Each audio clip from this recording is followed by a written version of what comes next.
Now, I wonder if you will do for me, because I came last year to the Hollywood Bowl to see you play with Queen. Thank you very much.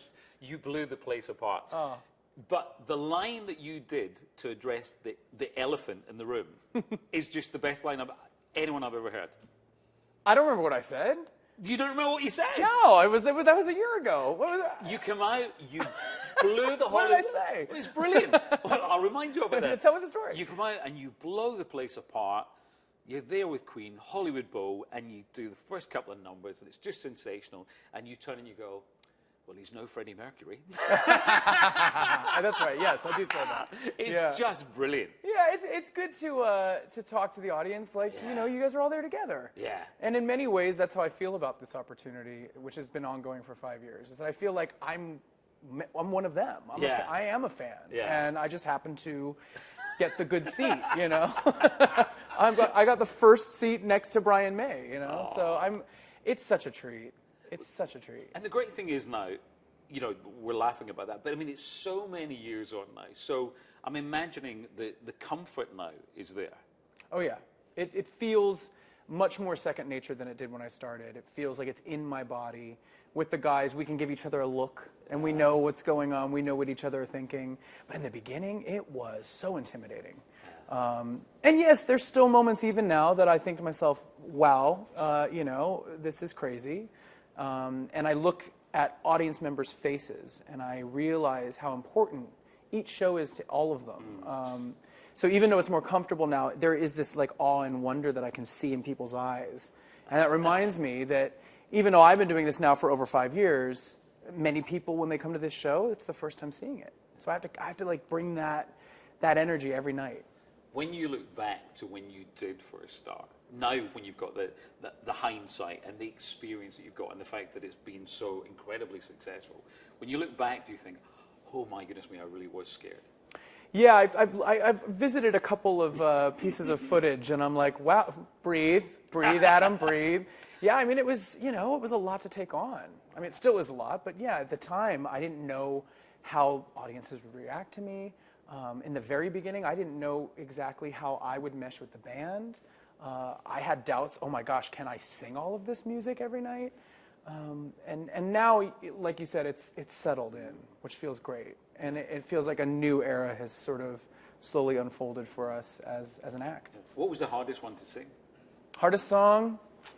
It varies night to night. Sometimes Who Wants to Live Forever is pretty dramatic. And it's one of those songs where it starts so exposed that the audience can hear every little nuance that I'm trying to give the vocal. So the pressure's on that one. And then it goes from this very, very, very fragile, sensitive type of energy, and it grows by about 100 by the end of the song, and it goes all the way through the roof. So it's a big journey, that song. Incredible journey that you've been on. I feel very lucky to have sort of witnessed it along the way. I was there, what was it, 9 years ago, American Idol? Yeah. There at that finale when you played with Queen for the first time. Yep. And then seeing the Hollywood Bowl last year. And, you know, seeing you now, I mean, you always had that, I would call it the ready bread. You had that glow around you, you know, that was... Oh, thank you. But you did. You always had, you know, you had that star quality. Thanks. But now to see you grow into being this incredible performer, have you noticed the incredible journey too, obviously?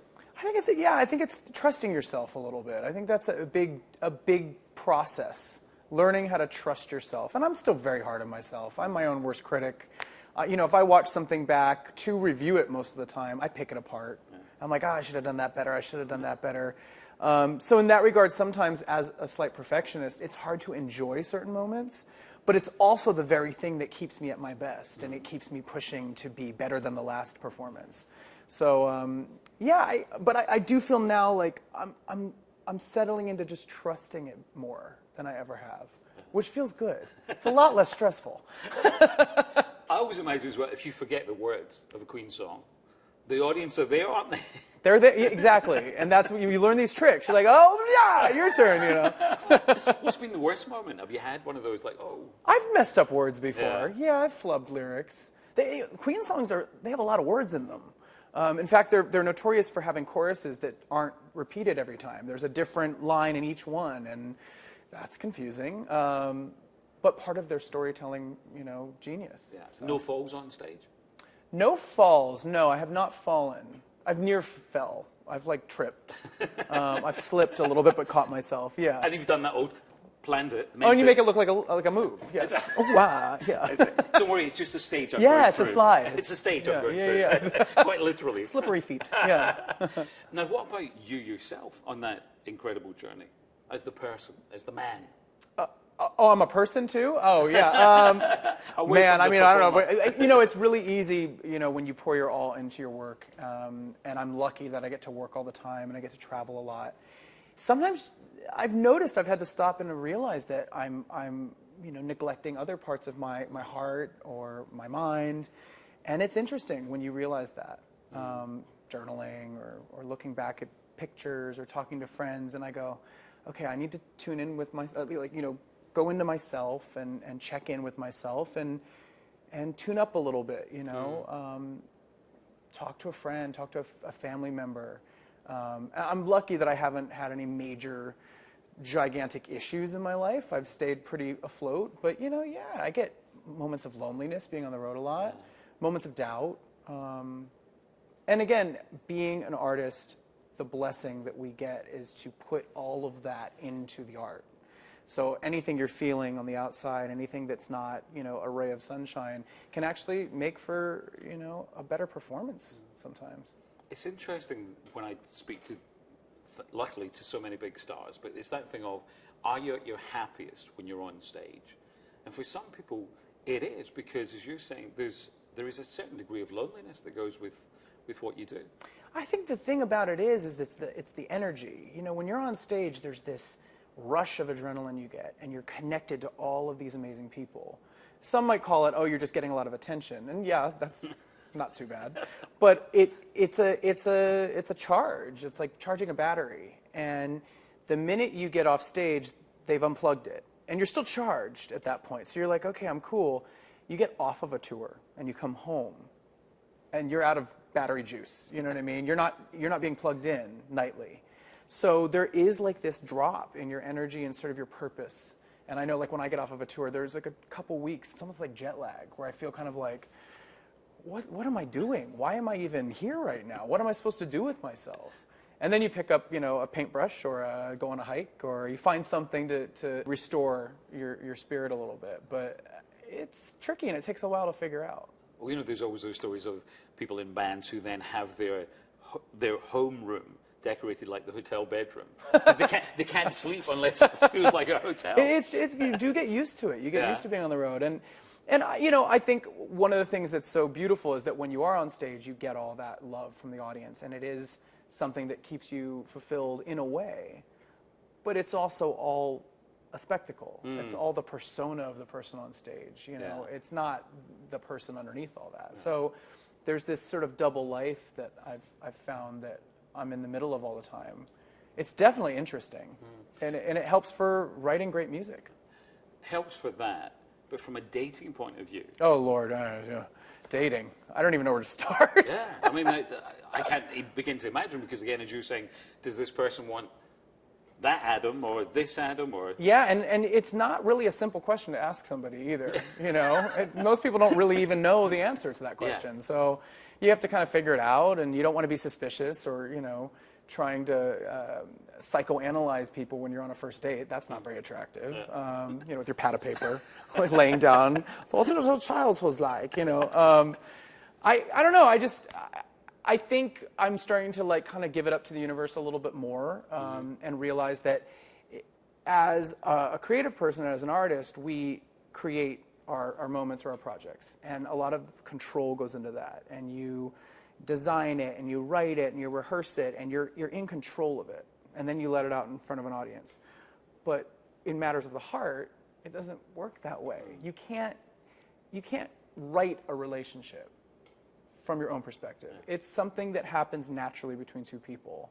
So it's the opposite mentality. It's about giving up control. It's about being vulnerable. It's about letting go. And it's totally counterintuitive to having a career in the arts. Yeah. So it's been an interesting journey, and I still feel like I'm learning so much in both fields, in matters of the heart and dating, and on stage. I'm still learning. Well, you're learning so much, and it's great because you've almost got two careers, haven't you? Because you've got the stuff with Queen, then you've got your own stuff too. Yeah, New I'm album? lucky. New album? Yeah, I'm working on a new album. I've been actually working on it for over a year. Oh, come on, Adam. Yeah, but and I'm an impatient person by nature, but I've really challenged myself to be like, okay, take your time with this one, really stop and make sure that each song you're writing feels like an authentic reflection of who you are and where you're at, an authentic reflection of the kind of musician you are and the type of singer you are. And I think being on the road with Queen has really informed the sound and the content on this album. And realizing that there's fans all over the world that I've been lucky enough to sing for. And I'm hoping that this album is something that someone that might have come and seen a Queen show would want to listen to. Yeah. Maddest fan experience. Maddest fan experience. I've told this story a couple times, but there was a fan that ended up in the back seat of a car that I was getting into somehow. And she was harmless, but it was very strange. I was like being ushered out of a building into the back seat of a car. The driver was in the front, and in the back seat passenger side, there was this woman, and she was not looking at me. She was just looking straight ahead at the seat in front of her. And I just looked at her, and I was like, I looked back at, who is this? Who is this person? This is my Uber. And then she didn't react. She froze, hands flat on her knees, staring at the seat. I think she thought maybe if she didn't do anything, maybe I wouldn't see her. I don't know. It was very, very strange and very funny. Oh, that's absolutely brilliant. Do you have any superstitions before you go on stage? Anything you have to do? Nah. No. Sometimes maybe I wonder, like, if I had a superstition, it might kind of be nice, but I don't. And vocal warm-ups? Big? Yeah, a little bit. I try to exercise a little bit. That helps. Get the heart rate up. That helps a little bit. Stretch out a little bit. But I've kind of learned how doing the Queen set, it kind of is a warm-up in itself, the way we've structured it. First couple songs kind of get you in the groove. And these are things, I guess, you learn after you've been on the road for a minute. So I'm very thankful for these experiences because I feel like they've made me a more seasoned performer. I don't get as tripped up in my head. I don't overthink it as much as I used to. I don't get as anxious as I used to. Because I used to be a bit of a ball of nerves, actually. Yeah.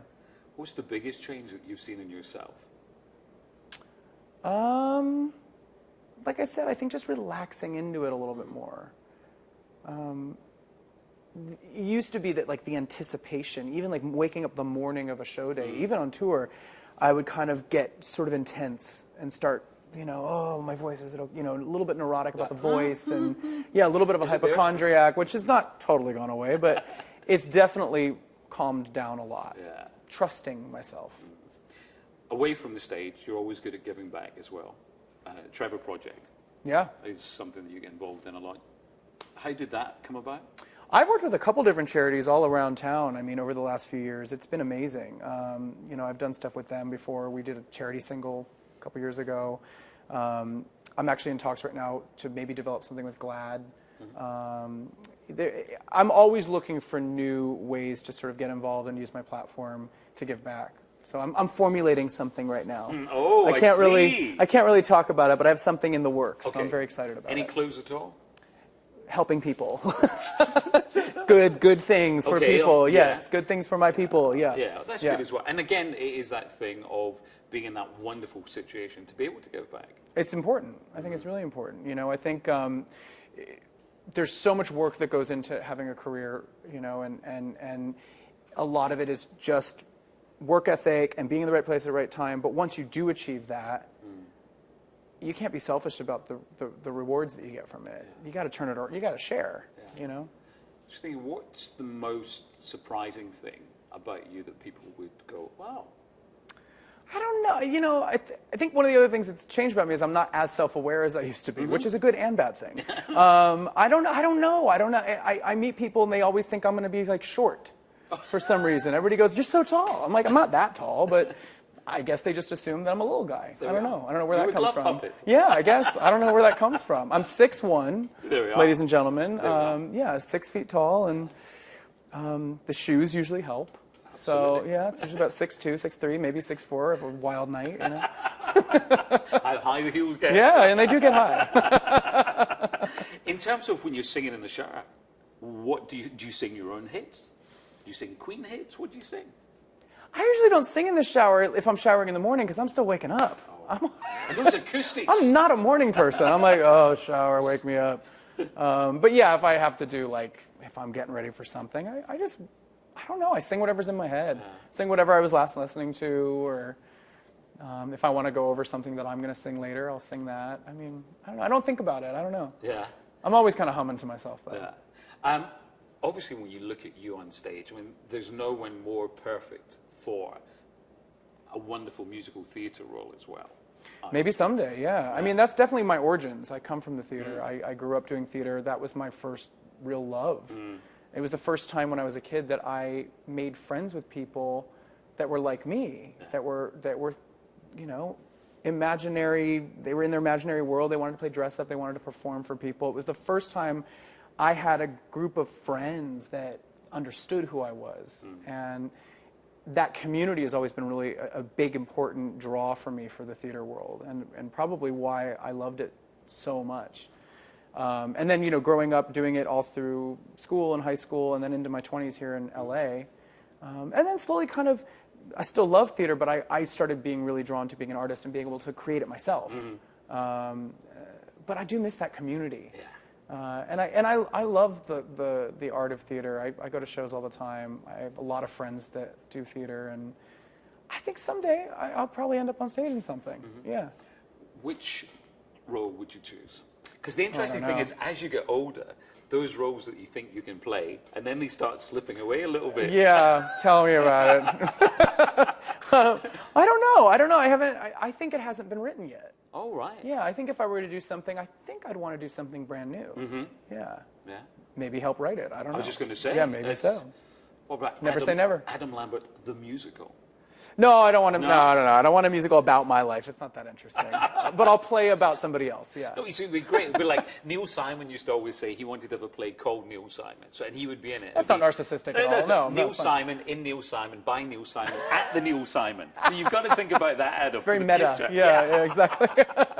Is there anything that you've got on the sort of the, I don't want to say the bucket list, but I mean on the list of to-do things that you think of? Well, kind of related to this theater idea is that I definitely love the acting thing. I've done a bit of it here and there on television, film, and I'm doing some more. I have something in the can already that I can't talk about yet. Too many secrets here. Come on. Yeah, I made a deal with somebody I wasn't supposed to talk about yet. But yeah, I'm definitely like looking at opportunities like that, acting roles and stuff, musical and non-musical. Right. So. That's definitely something I'm very, very interested in. And maybe something in the fashion lifestyle arena at some point. Right. I'm a product whore. And I have an online shopping problem. Oh, really? I like cool things. I like stuff, Yeah. So maybe I'll try my hand at making some stuff. All right. But is it that late night obsession when you go online and then you think, oh, well, just order? Yeah, it's too easy. It's way too easy. And all those sites let you just return stuff if it doesn't work out. I'm like, oh, it's non-committed. Yeah, it's fine. Let's just try it. Yeah. And also, we were talking off camera. You've got a love of your life at the moment. A little love of your life. Yes, my dog. Yeah, I love my dog. I got him a year ago. It was a rescue dog. He's a little Chihuahua Basenji mix. His name is Pharaoh because he looks very Egyptian. Right. Kind of like he sits like the Sphinx. That's why I gave him the name. When I rescued him from this adoption group, his name I think was Max, which I felt. I've seen a lot of dogs named Max. I need to give my dog something kind of with a little more flair, And he was sitting there, and he was sitting perfectly like the Sphinx, and he's got, like, his eyes look like they have a little eyeliner on them. And I was like, he's in a little Egyptian cat dog thing, isn't he? So I named him Pharaoh. And he's actually more of a queen than he is a king, so go figure. There we are. Now, when it comes to being on stage, I just want to go back. There it is, Hollywood Bowl, and I'm looking at you on stage, and you're singing with Queen, and then when you look right, and then when you catch yourself on those big screens. Oh, I did see one. Yeah, there was one point where I looked over and went, whoa, there's a screen, yeah. It's weird. It's weird. And that night at the Hollywood Bowl in particular, or the two nights that we played, I had so many friends in the audience. It's not that often that I get to come with Queen to my hometown. Yeah. So that felt really, really special, and I got to see everybody afterwards, both shows, and just have friends and family see me in my element and realize why I'm gone all the damn time. That was really nice. And does it really kind of slightly, I don't mean knock you out of your stride, but just that thing of it gives you that, wow, I really am doing this. When you look up and you go, that's me on stage, Hollywood Bowl, Queen. Yeah, it was crazy, especially because I've seen a number of shows of the Hollywood Bowl. I've noticed the Hollywood Bowl and known of it the whole time I've lived here for the past 16 years. And to finally see my name on the marquee with Queen, it's just, it's a big honor, and it is a pinch me moment, for sure. You know, and there's been a few of those, you know, steadily along the years, there's these moments where I'm just like, is this real life or is this fantasy? You know, to quote the band. It does feel surreal in moments. And you know, if I ever am feeling down or doubtful or lonely or any of these things that we all go through, I kind of stop and I put it all into perspective and I go, damn, I'm lucky. I'm living the dream, you know? I have no complaints. You got to promise, you got to come back and tell us the secrets next time. Which secrets? Which all the secrets you've been keeping from Oh, me. the different projects. Those yes, secrets. you'll know. Those are the secrets. Nice to Good see you. you. Yeah, you Thank too. you so much. Cheers.